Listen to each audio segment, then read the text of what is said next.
sou professor, né? Atualmente leciono no curso de Arquitetura e Urbanismo da Facens, né, do Centro Universitário Facens aqui de Sorocaba também, né? Com aulas também nas aulas de história, mas também nas aulas de projeto, enfim. Basicamente é essa a trajetória, né? E nas aulas de história que eu leciono, que tem vários períodos, né? Quando a gente aborda, inclusive, a história da arquitetura do Brasil, a gente sempre traz, né? Sempre tenta trabalhar, sempre que possível, com os alunos esses levantamentos, né? Daí expandindo para todas as épocas, não apenas o século XX, né? Desde o início dos vários ciclos, o ciclo dos tropeiros, né? A fase da industrialização, né, os diversos estilos que vão acompanhando tudo isso, enfim, até chegar na arquitetura moderna, como que ela diminuiu, né, o seu ritmo, por aí vai. Enfim, essa é a trajetória.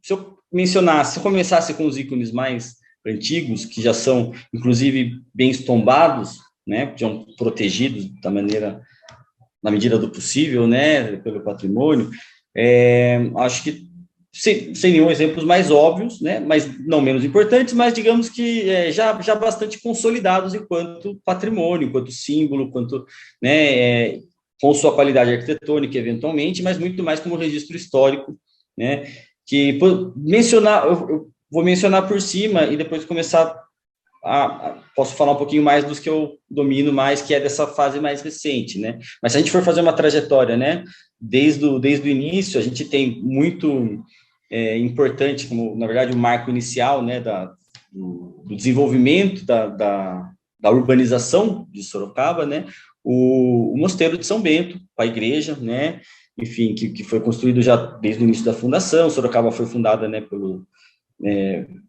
pelo Baltazar Fernandes, né, mas contou com a participação dos beneditinos, que acabou, né, fazendo lá o mosteiro, enfim. Tem toda essa participação muito grande, aquele é um símbolo, um elemento arquitetônico importante, né, tem todas as características daquelas igrejas do período colonial, né, a torre sineira, né, uma construção mais simples, né, obviamente, que era o comum naquele momento, né, mas bastante um símbolo muito forte, ainda hoje preservado, com todas as suas fases de restauração, né, que vive ocorrendo, né, mas sempre lá presente, num local, digamos assim, que é o inicial da formação da cidade, né.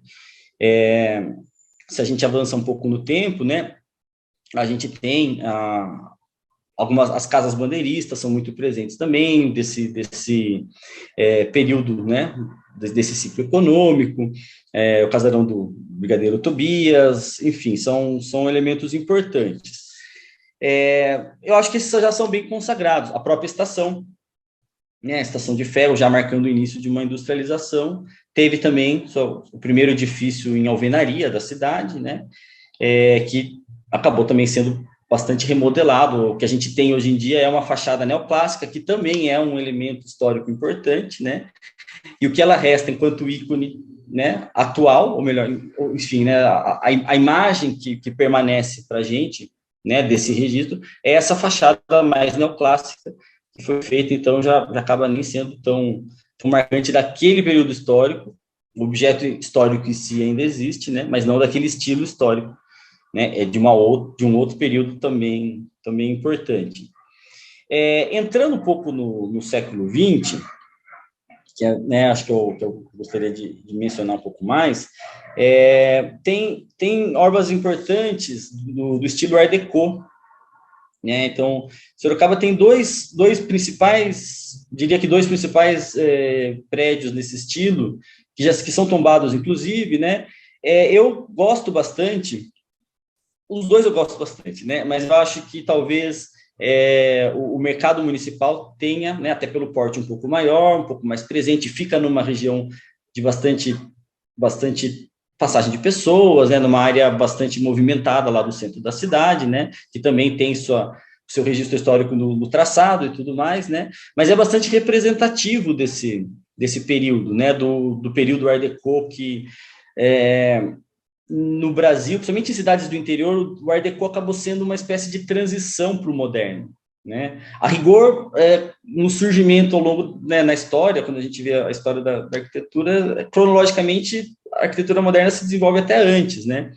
Mas em cidades como Sorocaba, onde a arquitetura moderna ela corre com um delay um pouco grande em relação às cidades, né, como São Paulo, por exemplo, né? O Art Deco acabou sendo um estilo mais palpável para as pessoas, né? Digamos que ainda tinham uma certa preferência por uma arquitetura mais ornamentada, mas entendiam, né, a população de Sorocaba no início do século XX, né, nas primeiras décadas, sentia um certo anseio de representar o progresso que existia na cidade. A cidade de Sorocaba crescia bastante, tinha uma industrialização bastante avançada, né, então um papel na economia do estado, né, bastante relevante. Então, edifícios como esse, acredito eu que tenham sido importantes para suprir um pouco desse anseio, sem quebrar totalmente com uma tradição que já existia, né, que era uma arquitetura mais eclética, mais ornamentada. Então, o mercado municipal, acredito que sejam desses ícones, também, né, arquitetonicamente falando, e é também um equipamento importante, até hoje ele funciona, né, tem seus problemas, né, de um edifício de várias décadas atrás, né, quase 100 anos, você tem, né, algumas adequações que nem sempre são possíveis, mas, enfim, ele funciona, né, tá lá. Avançando um pouco mais no tempo, entrando já no que seria a arquitetura moderna, né, tem um edifício bastante importante também, que é visualmente falando, assim, um ícone, um marco na paisagem de Sorocaba. Já foi mais quando a cidade, né, ainda não tinha o tamanho que tinha, né, com alguns edifícios que acabam obstruindo a visão, né, mas eu diria que o ginásio municipal de Sorocaba, que fica, né, na região do Além Ponte, né, perto ali do bairro da Vila Hortência, tenha sido bastante marcante também, né, nos levantamentos que eu fiz, na pesquisa, não só o projeto é um projeto extremamente, né, relevante, de autoria do Ícaro de Castro Melo, que foi um arquiteto que no estado de São Paulo desenvolveu vários desses projetos dessa temática, né, da arquitetura esportiva, e acabou se especializando. E aqui em Sorocaba, até então, né, era o maior projeto dele. Na verdade, o ginásio, né, esse ginásio, o ginásio municipal, foi, durante pouco tempo, quando ele foi inaugurado, o maior ginásio da América Latina, se não me engano. Agora posso estar enganado, ou da América do Sul. Enfim, né, acabou sendo ultrapassado pelo ginásio do Ibirapuera, em São Paulo, também do Ícaro de Castro Melo. Mas o ginásio daqui de Sorocaba foi extremamente marcante. Ele está também lá em pé, conservado, também uma série de intervenções, poderíamos entrar em detalhes, mas acho que não cabe aqui, mas de uma forma geral ele está lá na sua configuração geral.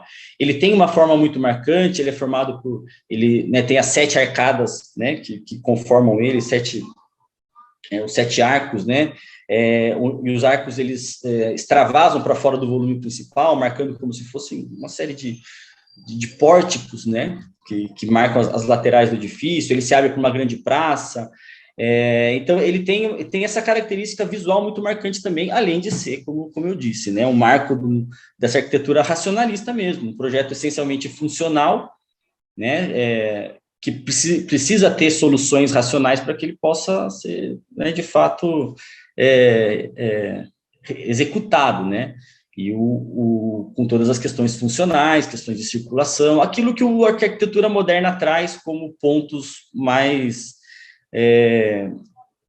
importantes, digamos assim, né, ou digamos assim, de preocupações anteriores a questões meramente estéticas. A gente sabe também que existia uma estética por trás disso. Enfim, eu acho que esse é uma obra que também é um ícone da cidade, né, e marcou bastante também,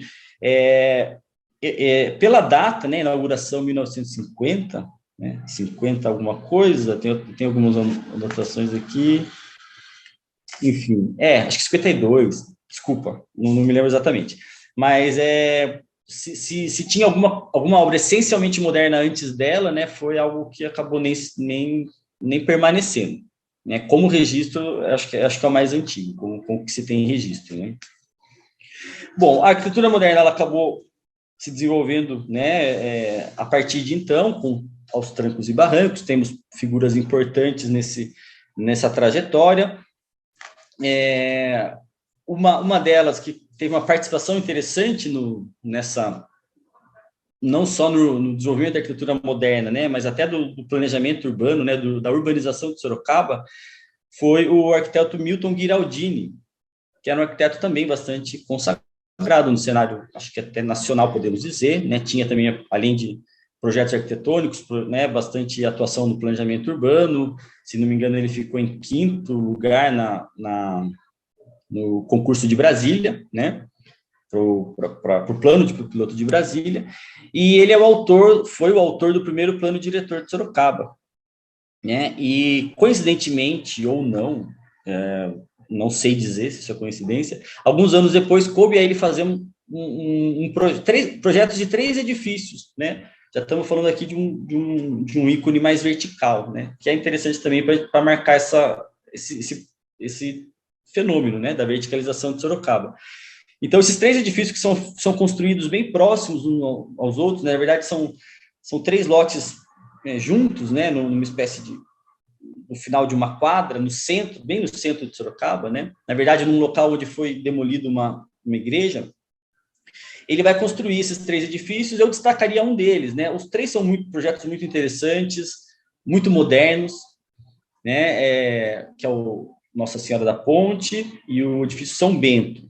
Mas eu destacaria o conjunto Santa Clara, que além de ser também, né, um marco dessa verticalização, um símbolo da utilização do estilo moderno, né, dessa linguagem mais racionalista, mais abstrata, que brinca, né, usa um pouco mais os volumes de uma forma mais limpa, né, essa abstração, tirando o que não seria essencialmente geométrico cartesiano do projeto, né? Além dessa questão da linguagem, ele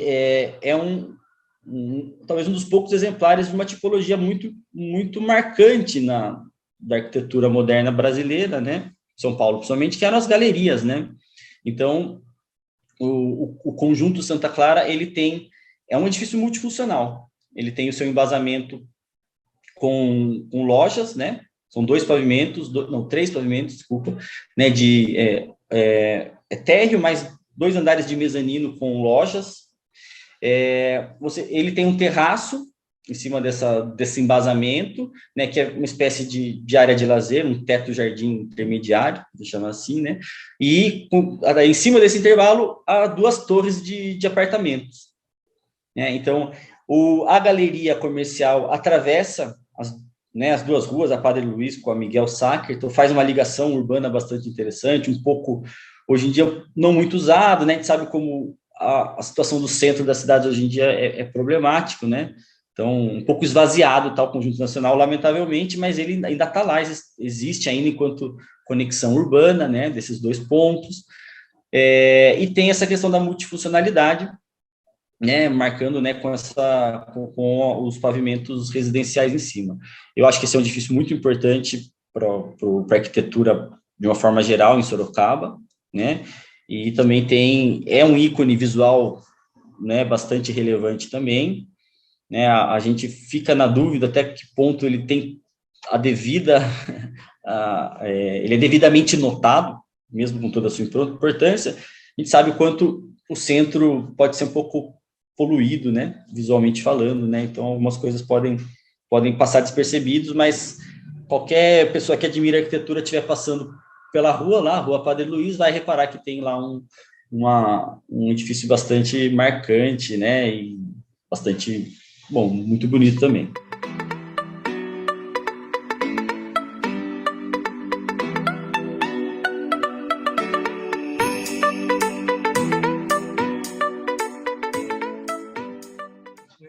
Tá, esteticamente falando, né, porque, talvez no contexto todo a coisa possa ter tido algum percalço que a gente não saiba, né.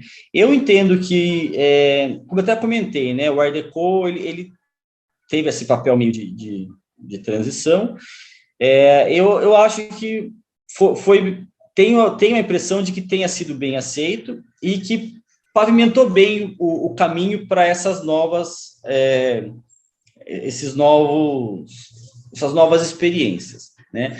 Como o ginásio, por ser o ginásio, por ter uma importância, inclusive, né, de um grande equipamento para ser utilizado, que provavelmente as pessoas gostariam, eu acho que também acabou sendo aceito no estilo que foi, né, assim como o próprio conjunto que, né, a arquitetura moderna, essa racionalidade toda, ela é meio que obrigatória para edifícios desse porte. Eu acho que, na minha opinião, quando alguns exemplares dessa arquitetura acabaram sendo transportados numa escala mais residencial, eu acho que aí pode ter havido algum choque, né, algum estranhamento por parte da população, né? Eu analiso visualmente, né, estilisticamente, como uma transição bem suave. Pelo menos na minha opinião, se eu tivesse vivido naquela época, não dá para saber que, né? Mas acredito eu que ia ter, não ia ter sentido muito solavanco nesse sentido. O edifício, o Conjunto Santa Clara é da década de 60, né? Daí já vai mais de 10 anos a partir disso, né? Enfim, é uma sensação, não posso afirmar.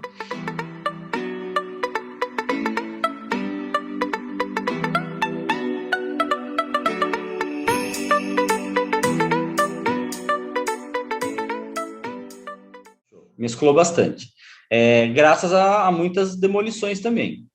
Houve aí uma substituição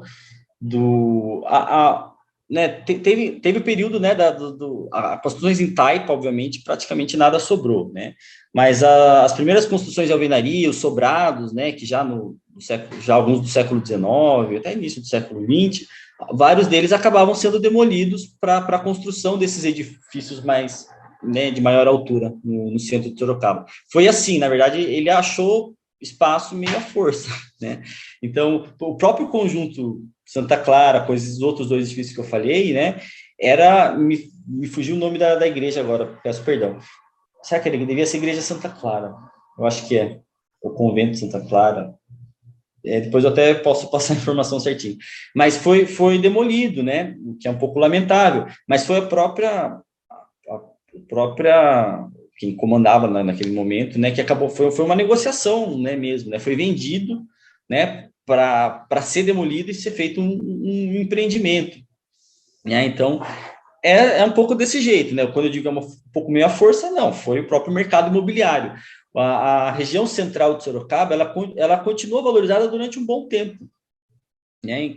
Inclusive até mesmo residências horizontais, né? Não verticais, né? Unifamiliares surgiram também, né? A partir de 50 e 60 no centro. Provavelmente algum sobrado que possa ter sido demolido, né? Obviamente que daí, nesse caso, quem fez uma casa mais próxima ao centro, né, tinha um poder aquisitivo maior para poder bancar essa valorização, mas, a rigor, nessa substituição, né, só valia a pena mesmo você fazer uma demolição por uma construção de um outro edifício se você aproveitasse o máximo desse potencial, e daí houve essa verticalização, né? Então, andando em Sorocaba, né, quem tem a possibilidade, quem tem a chance, pode usar o Street View também, é uma ferramenta interessante, dá para sentir bem, que fica bem próximo, do lado, na frente do Largo do Largo de São Bento, onde tem o Mosteiro de São Bento, né, tem na quadra bem em frente, uma série de 2 ou 3 edifícios, um deles bem importante também, que é o Eufri da Margarida, né, bem modernos, né, bem racionalistas, convivem, né, lado a lado, como se fosse, né, registrando essas várias camadas do tempo.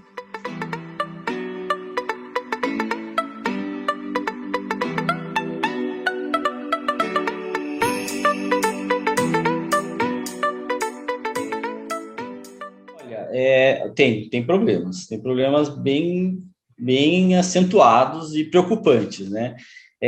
O que ocorre um pouco, para falar de uma forma, né, geral da situação, o mesmo que ocorre, acho que de uma forma geral do Brasil, ainda uma mentalidade do que é relevante historicamente, né? Aquela ideia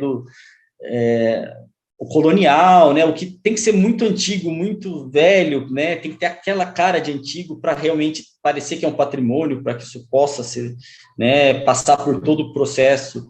Então, a proteção do tombamento, né, já é bem restritivo nesse sentido. Mesmo os edifícios tombados aí sofrem ainda com sérios problemas, né, daí eu também não sou especialista na questão da legislação da preservação, ou mesmo da condição de alguns desses edifícios, né, da questão do restauro, mas a gente ouve falar de alguns desses edifícios tombados que sofrem com questão de manutenção, né, outros não, daí tem uma série de situações de onde pode vir a verba para isso, a gente sabe que o cobertor costuma ser curto para essas coisas, né.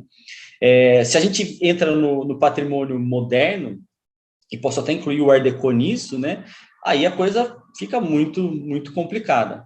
O Art Deco ainda vai ter, né, eu mencionei que tanto o edifício dos Correios quanto o mercado municipal é tombado, né, mas tem outros edifícios do Art Deco que não são, né, os cinemas, né, que são bem conhecidos, ainda bem marcantes, né, nesses locais, que hoje em dia já nem são usados como cinema, algum virou teatro, daí acaba virando igreja, acaba virando tendo vários outros usos, né, a qualquer momento, né, pode ter aí uma intervenção mais drástica, né, e da arquitetura moderna, praticamente, teve um caso recente de um que era talvez um único moderno, mas um processo meio complicado aí, que acabou revertendo, né, o tombamento, e teve também, tombado um edifício moderno, já do brutalismo, né, mas mais pela sua importância cívica, vamos chamar assim, histórica, que é o Paço Municipal, né, o edifício da Prefeitura de Sorocaba, que tem lá, que já é do início dos anos 80, né, um tardo brutalismo, né, que seria um dos itens já que eu ia mencionar, na verdade, né, porque ele tem sua importância, seu marco visual também, né, foi construído numa região, inclusive, para tentar, né, trazer um pouco do desenvolvimento da cidade, né, foi feito todo um espaço cívico, né, com outros, que tem o teatro, né, agora atualmente tem a Câmara, tem a biblioteca, mas é um desses edifícios marcantes e talvez um dos pouquíssimos exemplares modernos, né, tombados. Todos os outros estão à mercê da própria sorte, né? Então, se a gente fala de residência, aí a coisa é muito, muito complicada, né? Porque o mais natural, né, que ocorre em relação ao mercado é você demolir para fazer alguma coisa mais densa ou desfigurar completamente para fazer uma loja. Essas residências modernas estão em áreas centrais, né, onde as pessoas hoje em dia já nem têm mais tanto interesse em morar. E mesmo os edifícios mais verticais, aí não corre tanto o risco da demolição, mas o esvaziamento do centro que a gente presencia, né, acaba gerando edifícios, né, muito pouco ocupados, que daí aquela degradação que ocorre na escala urbana se estende para o próprio edifício, que começa a ter, né, com baixa ocupação, você vai ter menos gente, né, disposta a fazer uma manutenção correta, né, enfim, são questões que seria muito, muito importante que os arquitetos da cidade e região, né, pudessem se empenhar nisso, né, na conscientização com a sociedade, porque sozinhos eles não vão conseguir mesmo, mas é um problema.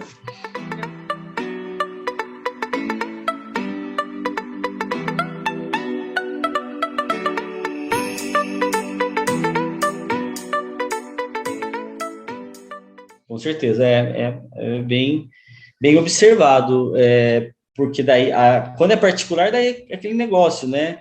Às vezes, tem exemplos, né? Uma casa que eu acabei até incluindo na minha pesquisa, gostava bastante, morava próximo, passava na frente, enfim, né? E acabou sendo, depois que a gente sabe que o morador original, né, acaba tendo um apreço por aquilo, pela casa em si, né, era raro, mas eventualmente ele sabia até da importância, né, arquitetônica do imóvel, mas quando acaba morrendo, né, falecendo, já passa um tempo, os herdeiros já não têm os mesmos laços afetivos, não enxergam com o mesmo problema, a primeira atitude, né, é tentar fazer aquilo, né, render um pouco mais de dinheiro e tal, então vende, enfim, demole, faz tudo isso. Daí não tem, né, não tem como. Uma obra pública acaba tendo, né, a sua função contínua, né, sem interrupções, acaba ajudando nesse sentido, com certeza.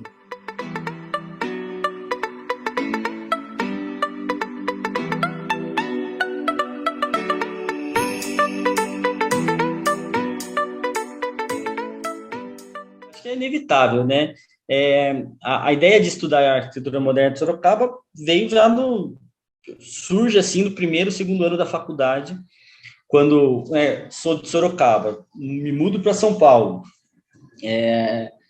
A FAUSP é uma arquitetura, é uma faculdade, pelo menos na época que eu estudava, né, mas acho que ainda é assim, né, até pela tradição, né, pela importância de todo mundo que passou por lá, né, tem esse papel muito, tem esse peso muito grande, né, a importância da arquitetura moderna, né, essa valorização da arquitetura moderna. Então, já no primeiro semestre, a aula da disciplina de História já começa com a arquitetura moderna, né, começava.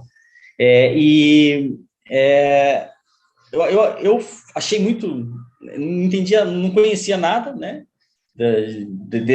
mal sabia, né, que tinha tido um fenômeno como esse, né, não conhecia nada de arquitetura, ser bem sincero, né.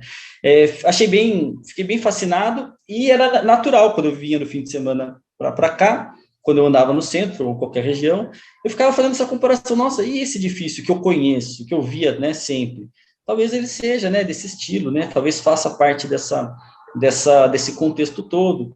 E sempre fui ficando com aquela curiosidade.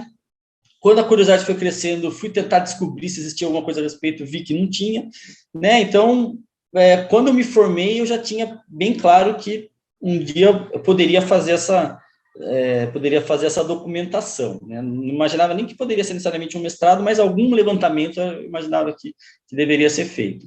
E eu acho que é inevitável também que a gente tente levar para a atuação, como estilo, né? Tem um escritório com mais 2 sócios, a gente sempre prima por tentar fazer uma arquitetura mais, né, que possa ser um pouco mais racional, né, que tenha uma limpeza um pouco maior de elementos. A gente sabe que tentar copiar com os mesmos maneirismos, né, daquele período, né, vai ser uma coisa anacrônica que não vai dar certo, mas buscar um pouco dos princípios e até mesmo, eventualmente, uma outra inspiração formal, né, é algo que acaba acontecendo, né.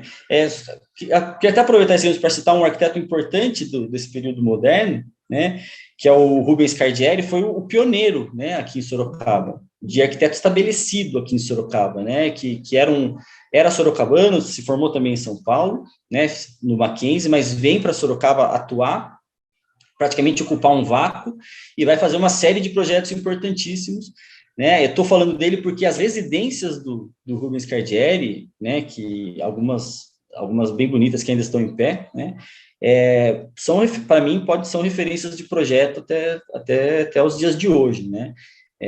São composições muito, muito bonitas, muito equilibradas, né, bem elegantes, podemos dizer assim, trabalha muito bem com essa linguagem às vezes mais minimalista, né, trabalhando com esses princípios, né, formais da arquitetura moderna. Então, posso até citar, né, não sei se tem residências do Cardieri importante, a residência que fica na Barão de Tatuí, é difícil talvez achar pelo nome, né, não vai ter um nome. O morador original chamava Jorge Latuf, de 62, estou até com a colinha aqui, né, que fica na Avenida Barão de Tatuí. É uma casa das mais bonitas que tem na cidade, né? E é curioso que eu converso com pessoas, até com não arquitetos, e todos concordam, né? Uma casa muito, muito marcante. Acho que ela tem uma laje bem horizontal, né? Ela não é exatamente uma laje plana, isso é uma característica, né, por uma impossibilidade técnica que ocorria no momento, né? As lajes planas de concreto pode ter sempre aquele risco de problema de filtração, né? Então, você faz uma laje, uma platibanda mais esbelta e um telhado bem suave, embutido por dentro, escondendo ele, coisa que os arquitetos fazem até os dias de hoje, né? Mas o que a gente vê é esse elemento linear bem sutil, né? E os volumes, são dois volumes principais, né? Ele faz uma marcação de ritmo com pilares, né? Onde ele encaixa as aberturas, né? No vão completo, né? Porque é um pouco daquela questão da janelinha, que é muito mais característico de uma arquitetura mais convencional, né? É outro bloco que seriam onde ficam os quartos, né? Se volta para um grande jardim, totalmente aberto, né, na frente da casa, e na parte mais central, um pergolado marca centrada. Enfim, é um projeto, né, bem interessante, sim, do Rubens Cardielli.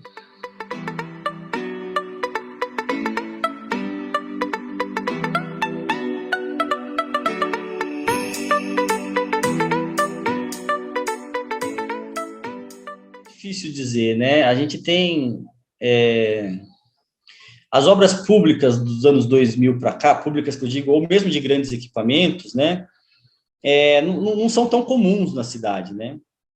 E sem também querer, né, ser necessariamente crítico a elas, mas eu acho que não trouxeram nada de relevante, digamos assim, para marcar uma evolução, né? A gente tem uma produção residencial muito intensa, né? Sorocaba é uma cidade que tem muitos condomínios, não é exclusivo daqui. Muito provavelmente algumas desses projetos, né, tem experimentações, alguma coisa assim nesse tipo, né? Mas é difícil dizer, né? Nessa escala, ainda mais tendo um acesso restrito, né? Como que isso vai ser um ícone da cidade se só vai poder passar na frente, né? Observar, né? Meia dúzia de vizinhos que moram em volta, né? Então, pode até sair na revista, mas é uma coisa, né, efêmera, enfim, às vezes é muito mais por uma questão de marketing que qualquer outra coisa. Então, do que possa existir na cidade, de fato, né, confesso que eu cheguei até a pensar um pouquinho nisso antes, né, na nossa conversa, não me veio muita coisa à cabeça, né? Empreendimentos maiores, né, de verticalização, tem também alguns prédios que parecem ser bem, né, pode acabar vir a ser marcantes, mas eu confesso que eu não consigo nomear nenhum, não, né? E olha que eu atuo também, né? Enfim, tô me inserindo nesse contexto todo, né? Talvez até mantendo aí um pé no chão. Vamos ver, espero que surja. Espero que, na verdade, sejam coisas que a gente não esteja conseguindo observar, né? Ou que ainda vai ser construído, né? Não sei.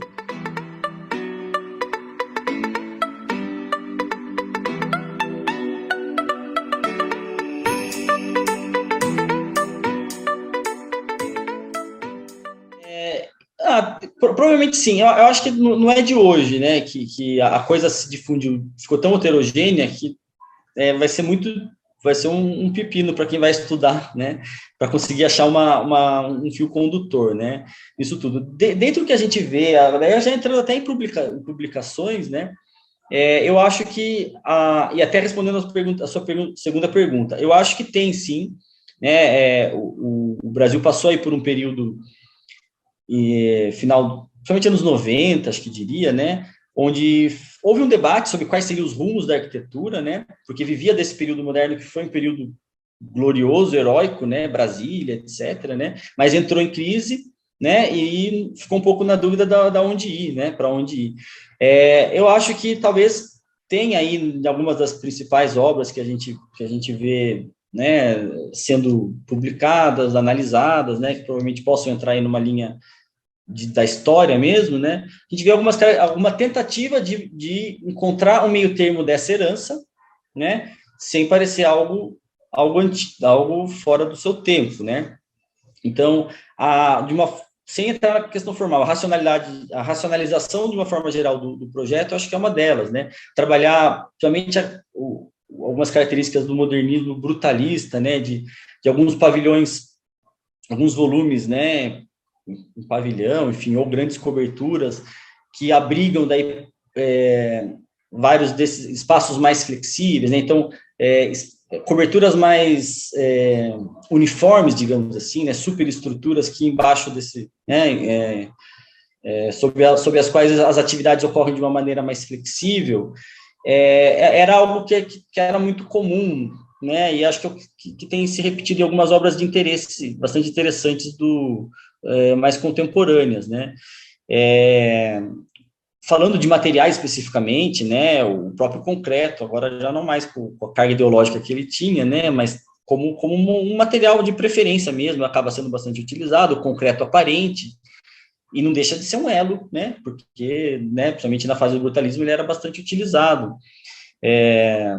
Mas, enfim, teria que, para pontuar, né, seria necessário fazer uma pesquisa mais aprofundada. Eu acho que destacaria isso. Mas eu acho que tem, sim, uma tentativa de encontrar o equilíbrio de uma herança que é importante para uma produção que tem que ser tem que ter a identidade do seu tempo mesmo, né?